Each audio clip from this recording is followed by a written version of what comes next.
Eu, por exemplo, assim, Mas pra apesar de vocês tá me não... deixando com medo, professor.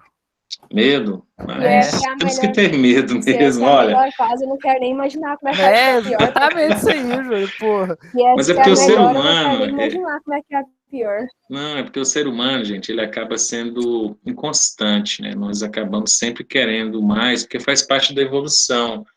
Porque se você não querer evoluir, você acaba sendo estático, e o mundo é muito dinâmico. A própria evolução, ela vai em contrapartida ao que é estático. Então, sempre vocês vão estar incontentes com o que vocês tiverem, todas as fases da vida. E eu me deparando com uma situação agora, de ver meus pais, eu tenho uma avó ainda também, estão bem velhinhos, e aí você que acompanha, né, a evolução, o glamour, porque em determinado momento da vida de vocês, vocês têm os pais, né, como os pilares, e em um determinado momento acontece aquela curva, eles vão definhando cada vez mais até partir, até um pouco dramático. Mas aí a saúde vai sumindo, aí vem muitas vezes Alzheimer. Então, a minha avó, por exemplo, está com início de Alzheimer, então esquece tantas coisas, fica repetindo uma mesma fala sempre. Então, é complicado você ver como que é o fim da vida, né? Eu estou me deparando agora com essa situação, estar observando, tentando ajudar Ô, também. professor, Sim. minha avó tá com início de Alzheimer também. Você explica a mesma coisa pra ela uns 5, 6 vezes e ela ainda continua não lembrando daquilo. Não, e quando Mas ela entende, todo dia, no mesmo horário, exatamente. ela quer ver a novela dela. Incrível. Exatamente. Aí, entendeu? Entendi. Beleza. Aí passa algum tempo, ela já esqueceu a explicação que você fez. Aí tem que ter paciência, é algo muito complicado. E quem sabe a gente vai passar por isso. Vocês estão na flor da juventude. E aí você vê realmente triste e melancólico você observar essas situações, mas em um determinado momento da vida a gente acaba se deparando, né? Aí vem vários questionamentos sobre o que somos, para onde vamos, o que fazemos. Então, essas experiências acabam nos moldando. E aí vem o que eu falei para vocês, nós somos sempre satisfeitos, né? Se você tiver a plenitude de tudo, alguma coisa vai fazer com que você busque essa satisfação. Isso faz parte do ser humano, faz parte da evolução, né? Se todos nós estivéssemos estagnados, então não teria evolução. Até mesmo o sistema Necessidade. socialista, sim, até o socialismo que prega uma maior constância, né, uma maior, dentro da economia planificada, menor flutuações, todo mundo igualitário, mesmo assim ocorrem rupturas, porque o ser humano ele não se sente igualitário, né, ele busca estar evoluindo. Então, isso acabou resultando no fim da economia planificada, do socialismo, por aí vai. Bem, assim como a arte, né, essa insatisfação que acabou fazendo com que houvesse essa evolução. E o ser humano é assim, ele, por natureza, nós buscamos sempre estarmos nos evoluindo. Bem, voltando então para a nossa aula, só resumindo o que eu havia dito sobre a questão das atividades, então hoje eu não vou passar nenhuma atividade e nem no sábado. Então, sábado eu vou passar uma atividade até antes da aula, para que vocês possam dar uma olhada e levantar até os questionamentos. Eu acho que eu vou até fazer isso antes, pessoal. Eu ver se eu consigo, então, lançar essa atividade hoje, que vai ser a última, até para que vocês, na próxima aula, possam tentar esclarecer, né, se tiver alguma dúvida, algo nesse sentido. Atividade bem simples, como as demais, é algo bem pessoal para vocês construírem dentro das suas narrativas, até para fecharmos as notas do trimestre. Bem, então a arte, entrando aqui na arte grega, né, ela é uma arte que praticamente ela converge, né, então abarca todas essas manifestações artísticas, principalmente na questão do levantamento histórico dos povos. Então a Grécia ela acaba resultando em uma condensação de todas as artes. Então, eles pegaram o que era de melhor de todos os povos e acabaram construindo a sua própria identidade baseada nesses pilares. Então, e eles misturaram a arte com a filosofia. Não, os gregos, a arte grega, ela acaba pegando o que é melhor das demais artes. Eles pegam, por exemplo, a questão dos egípcios de construir os objetos cênicos, né, mas melhorando, né, dando uma configuração da perspectiva, misturando a própria filosofia, porque quando você pega a filosofia, ela vem junto também a matemática. Então, eles verificaram que para construir objetos com perspectiva, eles precisavam de até a simetria das partes, precisava inserir a matemática. Então, é interessante como que a matemática, ela influencia muito na arte. Tanto que toda a computação, ela tem um cunho na matemática. Então, quando você vê uma imagem, um movimento de um jogo, até mesmo a construção de um desenho hoje com os recursos computacionais, tudo envolve matemática. Tanto que a própria inteligência artificial, né, que vem revolucionando a maneira de ser do homem, principalmente em relação ao trabalho, em relação aos avanços científicos, então tudo isso tem um cunho na matemática. A matemática ela se torna muito importante. Os gregos, quando eles fizeram a imersão da própria filosofia, a matemática veio junto também, porque a filosofia ela é a mãe de todas as ciências. Então, a filosofia ela partiu a tentar entender e explicar os fenômenos, não apenas em um contexto religioso. Porque na religião, quem criou tudo foi Deus, quem fez isso e quem controla as rédeas do tempo e do mundo é Deus. Então, a filosofia ela tentou explicar dentro de uma razão lógica. Então, quando você entra na lógica, você já acaba entrando na matemática, né? E um computador é o resultado de um pensamento lógico humano. Quando ele faz os cálculos, e muitas das vezes até a forma do computador mostrar os resultados, a gente nem imagina que tem matemática ali por trás, mas o computador ele é totalmente baseado na matemática, né? Então, assim, os gregos, eles tiveram também a adesão do teatro, né, das manifestações artísticas teatrais. Eles tinham uma concepção que o homem, ele tinha um papel fundamental dentro do universo, né, que o homem era uma resultante da perfeição, né? O homem, ele era um ser único e praticamente ele por dominar a natureza e ter essas rédeas, ele merecia ser estudado, né? E ser aprimorado também.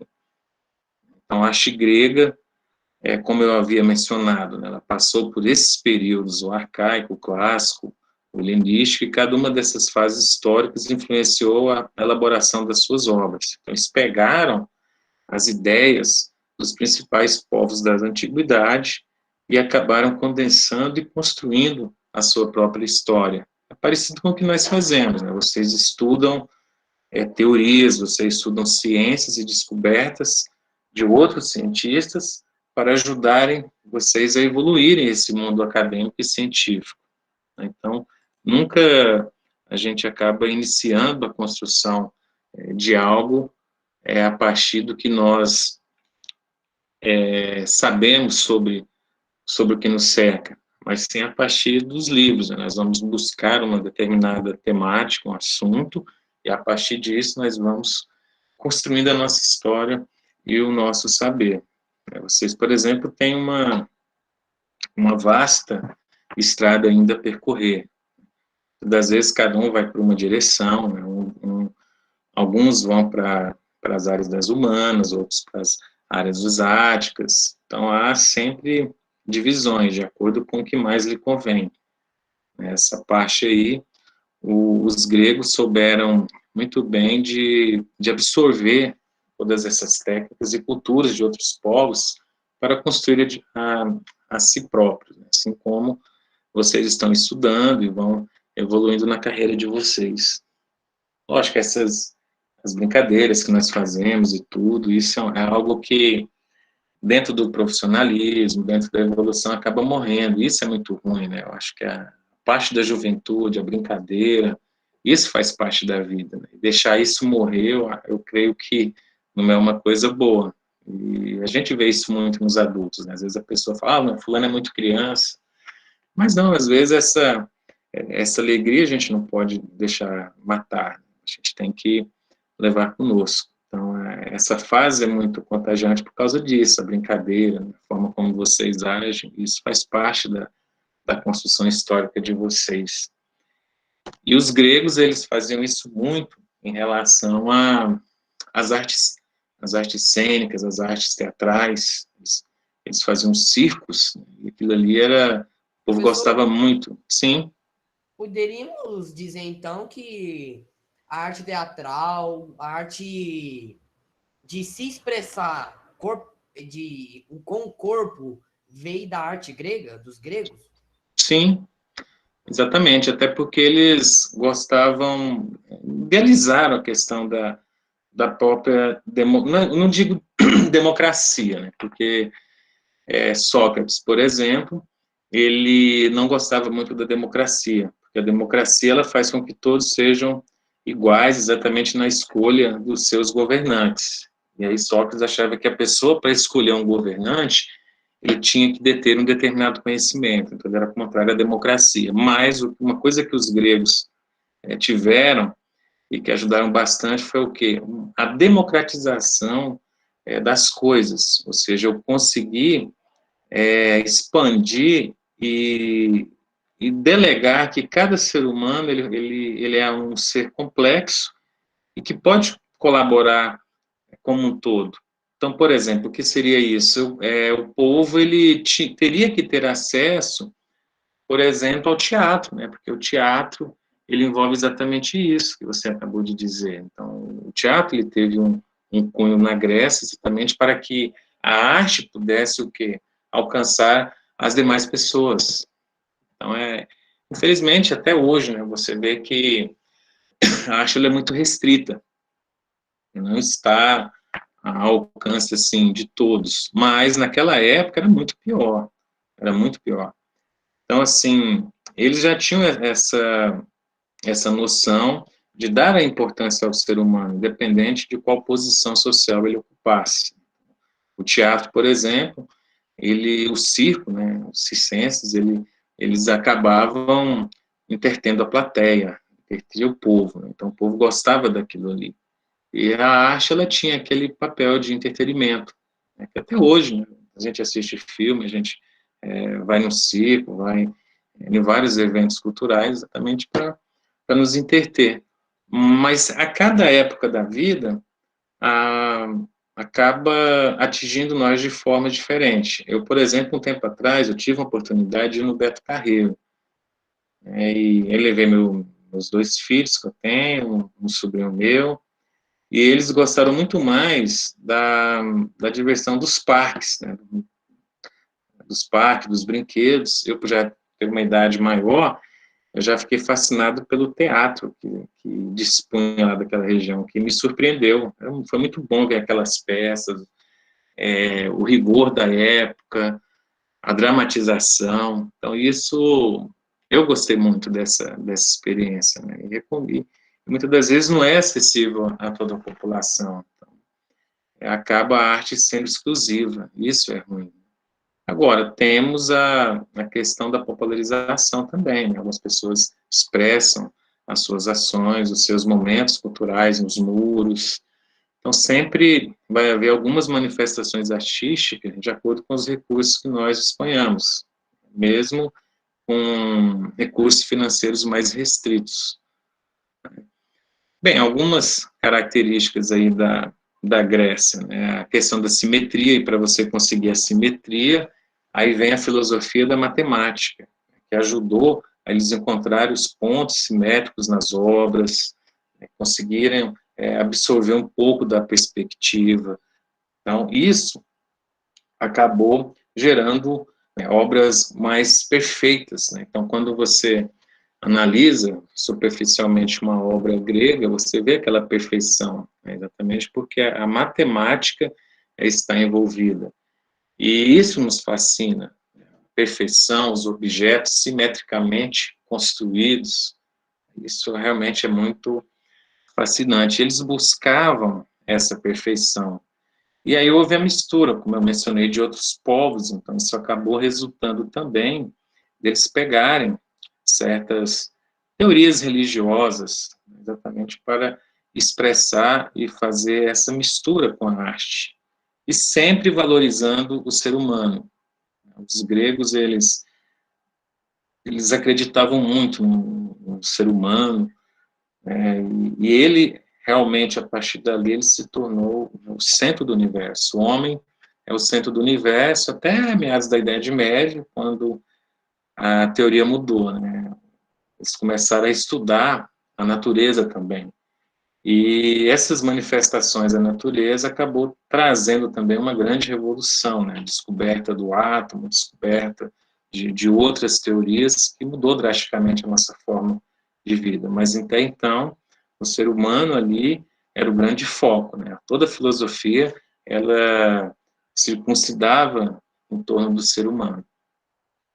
Bem, as pinturas, elas tinham uma característica singular, né, cujas influências são visíveis até os nossos dias. As pessoas vão na Grécia para visitar as artes, exatamente porque a arte grega, ela tinha essa questão de ter o homem, a valorização do ser humano, a simetria e a busca da perfeição. Bem, voltando aqui, a questão da pintura, nós tivemos, assim, a cerâmica, né? Vocês observam que até os instrumentos utilizados nessa época resultou do desenvolvimento antepassado. Lembra que nós estudamos como que os mesopotâmicos começaram a trabalhar ali os tijolos, né, desenvolver outros tipos de instrumentos para serem utilizados na arte. Então, isso resultou em conhecimento que os gregos souberam absorver. Então, essas pinturas, elas mostravam a harmonia, o rigor nos detalhes. Olhem, para vocês verem, sempre o ser humano tendo um destaque. Se você pega os mesopotâmicos, vocês veem os animais, né, os egípcios também. Os egípcios, inclusive, davam sentido aos deuses uma caracterização mais animalesca. Então, eles pegavam os pássaros, faziam misturas do homem com os animais e criavam os deuses nessa perspectiva.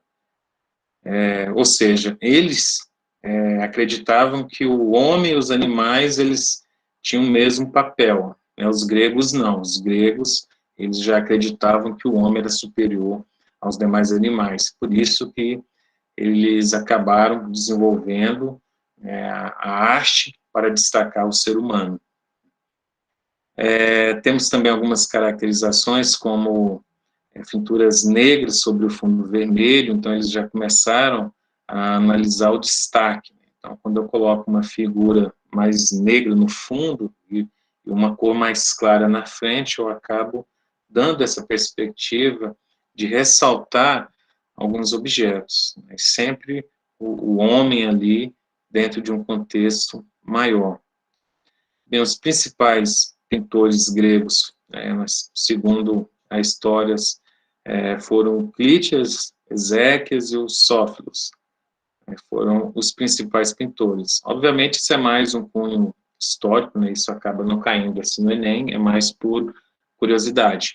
Mas o que pode cair? Pode cair o seguinte, algumas questões relacionadas à questão dos quais foram, dentro do aspecto da arte, né, a civilização que mais ressaltou o ser humano. Isso pode cair, né? Então, realmente foram os gregos que mais ressaltaram o ser humano, ou seja, deram destaque ao ser humano em suas obras. Foram os gregos. Ah, tá. Os gregos deram mais destaque a gente pelas suas obras, pelas suas pinturas. Isso, exatamente. Né? Os mesopotâmicos, eles pegavam, por exemplo, figura de animais, né? O leão, o tigre. Então, eles, inclusive até os rios, né? Tigre, Eufrates. Então, acaba dando uma importância maior aos outros elementos, aos outros seres da natureza. Os gregos não, eles resgataram o ser humano. Não, nós somos os seres mais importantes. Isso perpetuou até a Idade Média, como o homem começou a ver que ele não era mais o centro do universo, e passou a extrapolar, estudar mais a natureza. E com isso houve uma grande evolução científica. Bem, em relação à arquitetura, né, os templos erguidos pelos gregos, né, tinham o propósito de prestar culto aos seus deuses. Os gregos também, eles tinham os deuses. Uma das características é a utilização das colunas e a simetria entre as entradas e os fundos do templo. Dá para você perceber que essa questão arquitetônica de colocar os pilares surgiram aí, ressaltaram-se, né, na história grega. As Professor, praças... eu tenho uma dúvida tão grande sobre esses pilares. Como é que esse povo conseguia subir um trem desse tão grande ali, gente? Não tem base. Bem, na verdade, isso aí, esse projeto, aí eles já descobriram, como eu mencionei, eles usaram muito a matemática, né? Então, eles usaram as polias, né? As polias, vocês vão ver na física, ela acaba melhorando muito a questão da força. Então, eles usavam as rodas, a construção das polias, para levantar essas colunas. E o próprio peso, ele acabava dando uma certa resistência, né, para vocês verem há quantos séculos estão de pés ali, sobrevivendo a terremotos, invasões, destruições. Então, os gregos, eles detinham um conhecimento muito amplo da matemática, né? A matemática ajudou muito. Eu digo assim, eu ressalto a matemática, porque a filosofia, ela também é constituída pela matemática, né? Porque às vezes você pensa que a filosofia são só ideias, pensamentos, mas não, todas as ciências surgiram ali, inclusive a parte da medicina, já tive, os gregos desenvolveram também. Só que aí cada ciência ela acabou crescendo muito, e aí houve a necessidade de rupturas, porque não dava para se conhecer tudo. É o que nós vemos na engenharia, né? Engenharia, eu me lembro que quando começou a instalar os cursos de engenharia, nós tínhamos a engenharia civil, elétrica e pronto, né? Hoje você tem engenharia da computação, a própria engenharia elétrica, ela acabou, e juntamente com a civil, já criaram a mecânica. Então, assim, várias outras engenharias foram surgindo a partir do momento que houve uma necessidade de ampliar aquele conhecimento. Então, é mais ou menos o que aconteceu. A filosofia, houve as rupturas a partir da filosofia. Então, todas as ciências, a mãe da filosofia, a mãe dessas ciências é a filosofia. Tanto que o título de PhD, né, às vezes quando a pessoa faz um doutorado, ela acaba tendo o título de PhD. Só que nos Estados Unidos, eles dão tanta notoriedade à filosofia, tudo, e reconhecimento, que todos os doutores dos Estados Unidos, eles têm esse título, né, que é Philosophical Doctor. Então, o PhD, que se chama, é doutor em filosofia. O PH é de filosofia. Bom, então, um PhD é um doutor, como se fosse no Brasil. Aí eles colocam doutor em filosofia exatamente em homenagem à mãe de todas as ciências. Então, quando vocês se depararem com um PhD, nada mais é do que um próprio doutor normal, tá? A pessoa que faz o doutorado. Bem, então, nós voltando aqui, algumas obras, né, que são realmente em destaque, né, a Acrópole de Atenas, o Colosso de Rhodes, Estátua de Zeus. Então, olha, os próprios deuses, eles tinham uma caracterização humana, né? Se vocês pegam os mesopotâmicos, os egípcios, não, né? Os deuses, eles tinham características animalescas, né? Os gregos, não. Os gregos já passaram por essa questão de colocar o homem como de grande importância no universo, eles passaram a dar essa credibilidade. Até os deuses foram construídos com aspectos humanos. Temos o farol de Alexandria, o templo de Artemis, sim? O Coliseu é uma arquitetura de qual? Dos romanos, né? Dos romanos? Isso, mas ele é totalmente baseado na arquitetura grega. Os gregos, eles evoluíram muito nessa questão humanitária, eles não gostavam de ter muito essa questão da escravatura, né? Assim como os romanos tiveram. Os romanos escravizavam todo mundo. Os gregos, eles não eram tão isemos conquistadores, né? E tanto que eles sucumbiram ao poderio e ao ferro do Império Romano. Bem, eles gostavam também dessa questão da imponência, né? Isso aí eles já herdaram praticamente dos egípcios. Os egípcios, eles construíam aquelas obras faraônicas para durarem a eternidade, ou seja, usavam os instrumentos, os recursos melhores disponíveis em relação à durabilidade, assim como os gregos também, né? Faziam aquelas obras como se fossem faraônicas, obras gigantescas, e gostavam muito do espaço. Bem, aí nós temos algumas características que eles utilizavam na construção dos pilares. O coríntio, né, que ele tinha uma caracterização mais rica em detalhes, era bem assim exaustivo, você vê que eles lapidavam, eles construíam para dar uma harmonia, e sempre, pessoal, com a questão da simetria. Então vocês imaginam o tanto que era difícil construir nessa época, né, com aqueles recursos, e eles procurarem aquela perfeição. Então, é por isso que até hoje fascina. As pessoas vão lá para observarem, admirarem aquelas obras. Não conseguiram fazer com que elas durassem fisicamente a eternidade, né, para sempre. Mas uma coisa eles souberam fazer, que até hoje essa simetria, com os recursos que eles detinham daquela época, então isso realmente impressiona. O dorico, ele já é mais simples, né? Ele tem até a representação do masculino. O jônico, ele já tem uma caracterização mais luxuosa, representando o feminino, né? Então, as mulheres são mais luxuosas e mais belas, né? O homem tinha esse aspecto mais simples. Bem, os principais arquitetos foram Calícrates, o Fídias e Loctinus, né, que foram esses arquitetos aí responsáveis pela essa idealização e construção desses projetos arquitetônicos gregos. Bem, aí nós vemos também a parte das esculturas, então sempre representando deuses e até mesmo, né, os atletas da época, lá que surgiram os jogos. Você vê que aqueles jogos, os jogos de Atenas, né, eles não eram aqueles jogos mortíferos como os romanos que construíram os coliseus, né, que ali o jogo romano era, tipo assim, o vencedor, né, o principal prêmio que ele detinha era o quê? A vida, e ao perdedor a morte. Então essa competição entre os seres humanos ali na Grécia não detinha essa questão mortífera como os romanos. Então, assim, o mármore, ele foi substituído pelo bronze, por ser um material mais leve, então, com isso, reduzir a probabilidade das esculturas se partirem.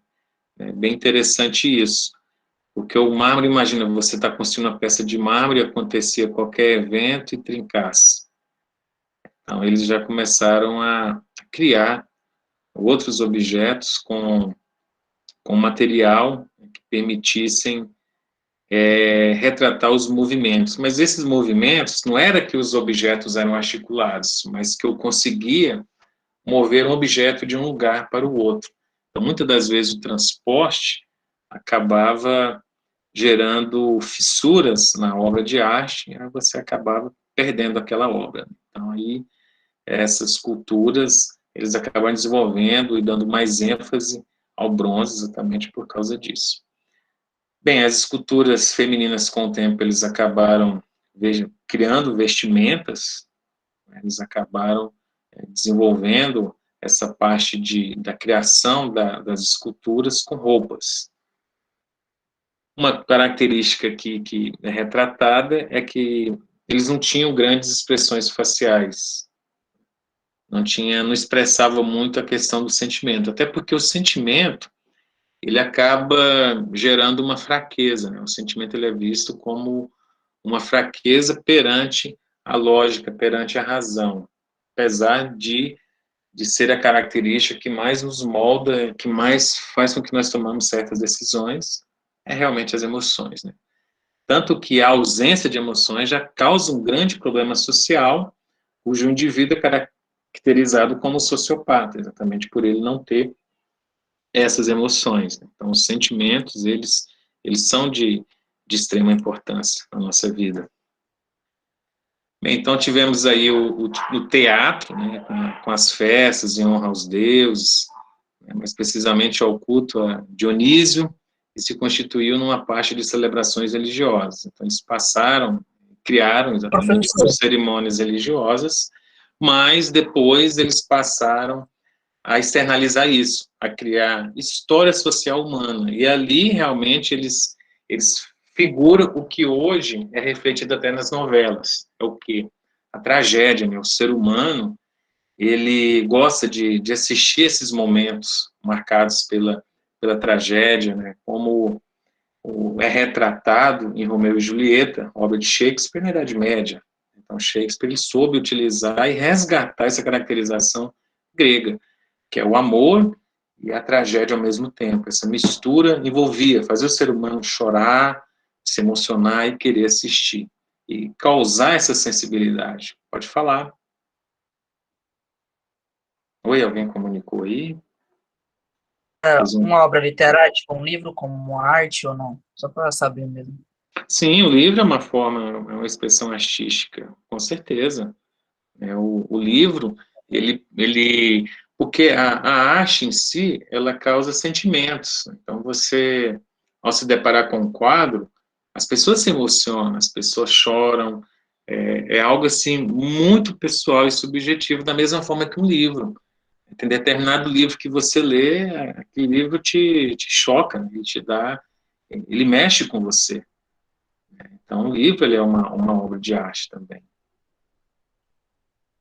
Então, nós vemos aqui que a tragédia grega, né, constitui uma das maiores heranças artísticas desse povo, e são encenadas até hoje. O ser humano ele gosta de momentos trágicos. É interessante, né? Eu lembro uma vez de um jovem, lá numa reportagem em Brasília, que ele subiu uma daquelas torres teleféricas de telefonia, exatamente para chamar a atenção ali, que ele ia suicidar, que parece que ele tinha sido vítima de uma traição, algo nesse tipo. O bombeiro teve que subir com todo o equiparato de segurança e resgatou aquele indivíduo. Aí o ser humano é aquela história, né? Ele olha para a pessoa lá em cima, se a pessoa cair, ele se padece, nossa, fulano se suicidou e tal. E se ela não cair, ele também vai ficar insatisfeito. Ah, só veio aqui para chamar atenção. Então, assim, são Professor, mas assim, controvérsias, né?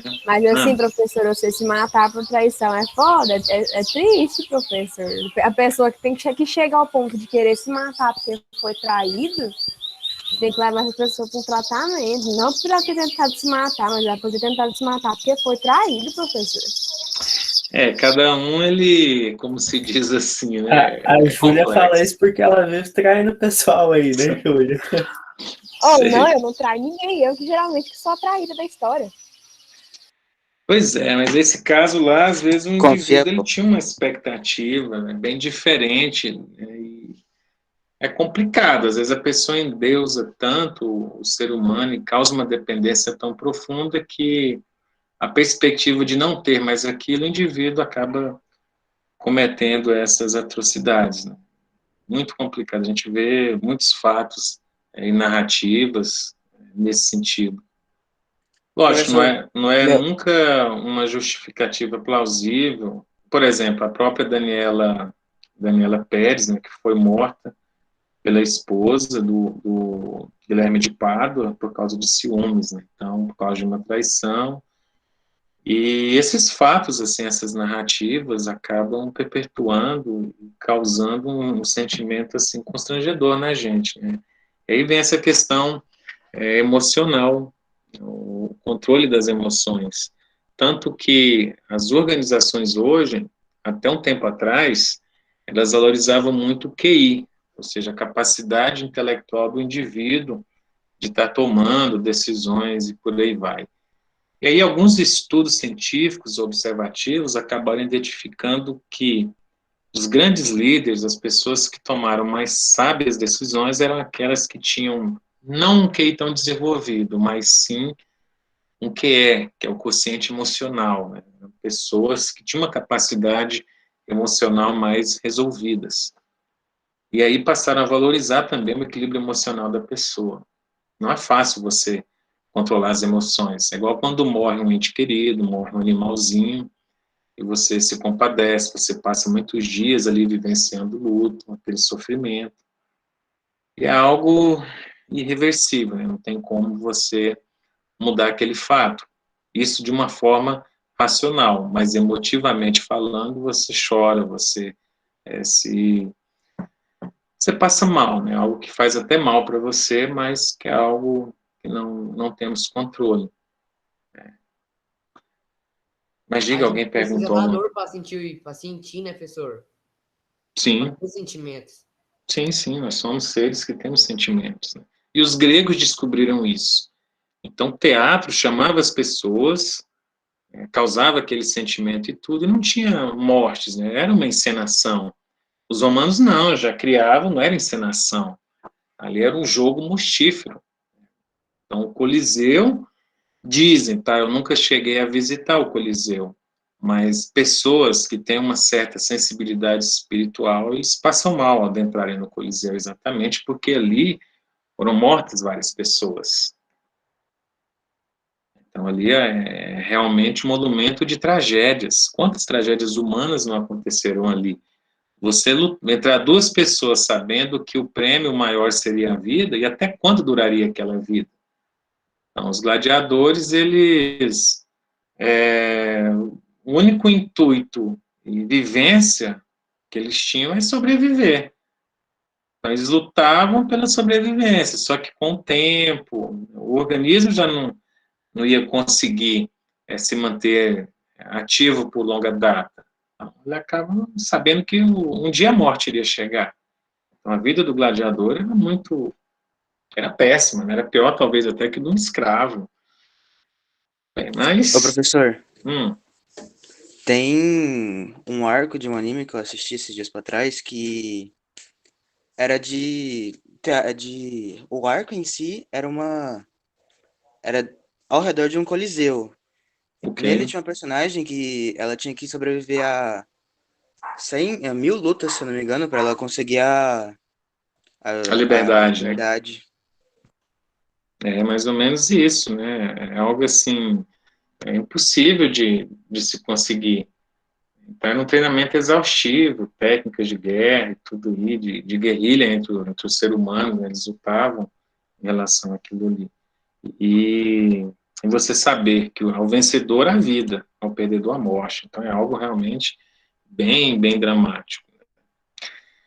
Bem, então, o teatro grego ele foi fantástico, exatamente porque ele tratava essa questão das emoções. E algo que eles observaram, que foi influenciado também pela arquitetura, era a acústica. Olha só que interessante. Então, eles usavam o mecanismo da acústica, né, criando aquelas conchas que davam o efeito do som ser refletido para a plateia.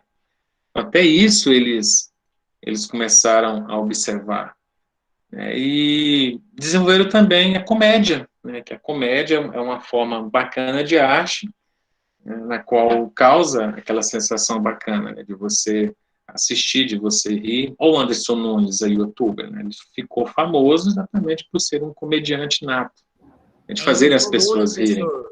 Hã?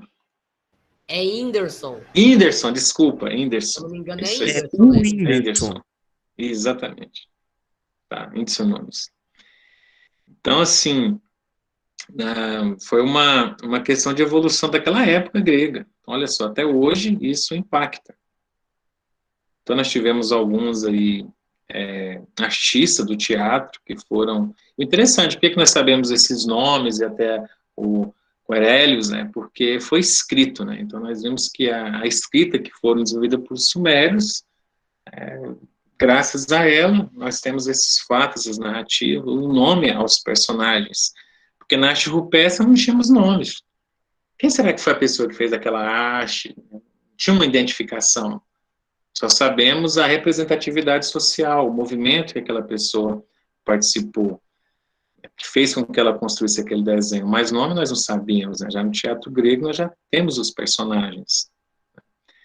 E nós tivemos também a questão da coesão, né, entre a arte grega e romana, tanto que muitas das vezes eles falam arte greco-romana. Exatamente, pois a arte grega ela influenciou demais a arte romana, tanto que os romanos tentavam imitar a arte grega porque ficaram impressionados, né, exatamente quando eles dominaram a Grécia. Então, assim, até por suas vezes, a arte grega também sofreu a ação da arte romana. Né? Uma prova disso é o uso de arcos em detrimento das colunas, na construção dos templos e palácios. Então, assim, uma substituição que eles fizeram, que você não vê na arte grega, é os arcos. Né? Então, os gregos, eles usavam as esculturas, tudo, mas não tinha um arco que foi idealizado pelos romanos. Né? Nós temos até o Arco do Triunfo, que é um monumento muito bacana daquela época, de Roma. As pessoas visitam Fica na aquele Itália, arco. né? E isso, fica na Itália. Bem, pessoal, na próxima aula, então, nós vamos ver mais um pouquinho sobre a arte romana. E eu vou passar uma atividade que vai fazer uma bifurcação entre essas duas.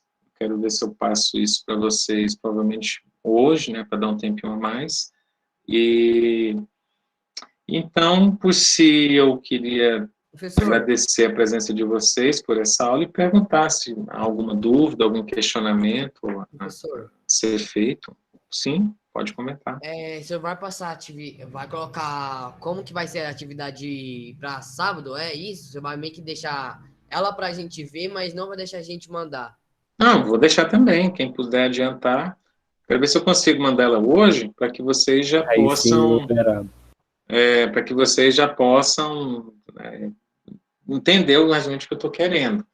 O problema é que o prazo é muito curto, né? Nós temos até o dia 15 para enviar as notas, então provavelmente eu tenho que corrigir isso tudo até o dia, no mais tardar, vocês têm que entregar até o dia 14, porque se eu colocar dia 15, aí não tem como eu corrigir e mandar para a coordenação no dia 15, né?